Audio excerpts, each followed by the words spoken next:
গত কয়েকদিন যাবৎ দেশের বিভিন্ন এলাকায় তীব্র লোডশেডিংয়ে জনজীবন একেবারে অতিষ্ঠ হয়ে উঠেছে।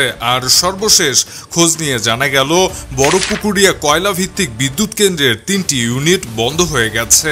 এর ফলেই দেশজুড়ে দেখা দিয়েছে তীব্র লোডশেডিং। দিনাজপুরের পার্বতীপুর উপজেলার বড়পুকুরিয়া কয়লা ভিত্তিক 525 মেগাওয়াট বিদ্যুৎ কেন্দ্রটির 3টি ইউনিটের মধ্যে প্রথম ও দ্বিতীয় ইউনিট আগে থেকেই বন্ধ ছিল। সোমবার 9 সেপ্টেম্বর সন্ধ্যা 6:30টায় যান্ত্রিক ত্রুটির কারণে তৃতীয় ইউনিটের উৎপাদন বন্ধ হয়ে গেলে পুরোপুরিভাবে বন্ধ হয়ে যায় বিদ্যুৎ উৎপাদন।